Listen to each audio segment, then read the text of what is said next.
Breaking news! Magugulat ka dito. Pangulong Ferdinand Marcos Jr. trending matapos na manggaling mismo sa kanyang bibig na walang epek ang mga sinasabi sa kanya ni dating Pangulong Rodrigo Duterte at ang kanyang grupo. Imagine mga kababayan, nagigil ang kabilang grupo para siraan siya pero tinatawanan lamang ito ni PBBM. Dito talaga ako bilib kay PBBM mga kabayan na kahit kabi-kabila at halos araw-araw ang paninira sa kanya, ni 1% wala itong mga epekto sa Pangulo. Yeah, I saw that. You know, to be a crybaby, you have to cry. Did you see me cry? I don't pay any attention to that. I really don't. That means absolutely nothing to me. And you know, again, the former president is a highly experienced lawyer.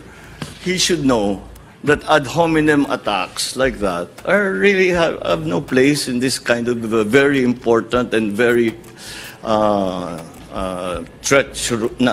precarious rather discussions.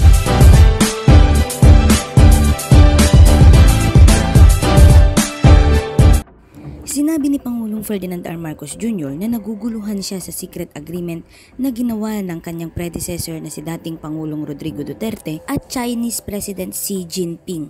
Ito ay matapos kumpirmahin mismo ni Pangulong Rodrigo Duterte na meron nga silang kasunduan ni Xi Jinping hinggil sa Ayungin Shoal. Aside from the fact of having a handshake with President Xi Jinping, the only thing I remember was that status quo. That's the word, na walang galawan. No movement, no armed patrols there. As is. Nagpahayag ng pagtataka si Pangulong Marcos kung bakit nagpasya ang dating Pangulo bilang isang experienced na abogado na huwag idokumento, italaga o ipahayag ang kasunduan nila sa China. Gayunpaman, sinabi ni Pangulong Marcos na handa siyang makipag-usap sa dating Pangulong Rodrigo Duterte para talakayin ang patakarang panlabas at mga kasunduan na pinasok ng pamahalaan kaugnay sa South China Sea. Sinabi din ng Pangulo na hindi siya sumasang-ayon sa idea na pagpasok sa isang lihim na kasunduan sa China na maaaring ikompromiso ang soberanya at teritorial na integridad ng bansa. Ani ni Pangulong Marcos, ang anumang kasunduan daw sa ibang soberanong estado ay dapat malaman ng mga tao, ng mga halal na opisyal at ng Senado na pagpapatibay sa kasunduan na pinasok ng gobyerno. Now, with the confirmation of the Chinese embassy, we now know that there was a secret agreement. Ano ba ang pinangako ng Duterte administration sa China? Dahil hindi pa natin alam eh. O ngayon pa lang natin talaga, ngayon lang tayo nakakatiyak na meron pala talagang agreement. Tawag nila sa gentleman's agreement. Tawag ko dyan secret agreement. Hindi namin alam, walang dokumento. Hindi ko nga maintindihan, very experienced lawyer si President Duterte. Ang abogado, lahat gusto nila, nakasulat lahat yan. Bakit walang nakasulat na kahit isang papel? Bakit walang video? Bakit walang announcement? Nothing. It should be known by all the local officials. It should be known by everyone. Because if that way, you're accountable. If it's a bad decision, you're accountable. Sasabihin, mali yung ginawa ninyo. Di ba? Ano yung tinatago mo? Bakit hindi nyo ba't di nyo sinabi? What are you hiding? Why was it secret? Send it to me. And then we'll sit down. Send those documents to me. And then we'll sit down and discuss it. I'll do my homework first. That's the way I work. I read all the material first, so that when I'm actually in the meeting conference, I can ask intelligent questions.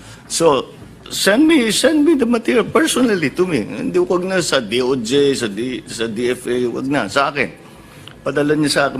Marami kaming common na kaibigan. Send them to me. Pag-aralan ko, then pag-usap kami. Samantala, ipinagtanggol naman ni Pangulong Marcos si Vice Presidente Sara Duterte sa umano'y katahimikan nito sa issue sa South China Sea habang tiniyak niya ang mamamayang Pilipino na sila ay nasa parehong pahina sa pagharap ng China at sa mga agenda nito. Ginawa ni Pangulong Marcos ang pahayag ng tanungin ng isang panayam sa media sa Washington DC tungkol sa batikos na ibinabato kay Duterte para sa kanyang pananahimik sa issue sa China. Sinabi ni Pangulong Marcos na bahagi ng gobyerno ang Vice Presidente Duterte, ngunit hindi niya tungkulin o posisyon bilang Education Secretary ang pag-usapan ang tungkol sa China. Ibinasura din ni Pangulong Marcos ang mga haka-haka na ang trilateral na kasunduan sa Pilipinas sa Estados Unidos at Japan ay magkakaroon ng epekto sa impluwensya sa ekonomiya ng China sa Pilipinas. Aniya, ipagpapatuloy ng China ang anumang pamumuhunan na pipiliin nitong gawin sa Pilipinas. Ang Pangulo ay bumuo ng isang malakas na trilateral na alyansa sa US at Japan na aniya ay tutukuyin ang hinaharap na Indo-Pacific sa ilalim ng isang mas matatag na estrukturang pang-ekonomiya, seguridad at pagtatanggol sa bansang Pilipinas.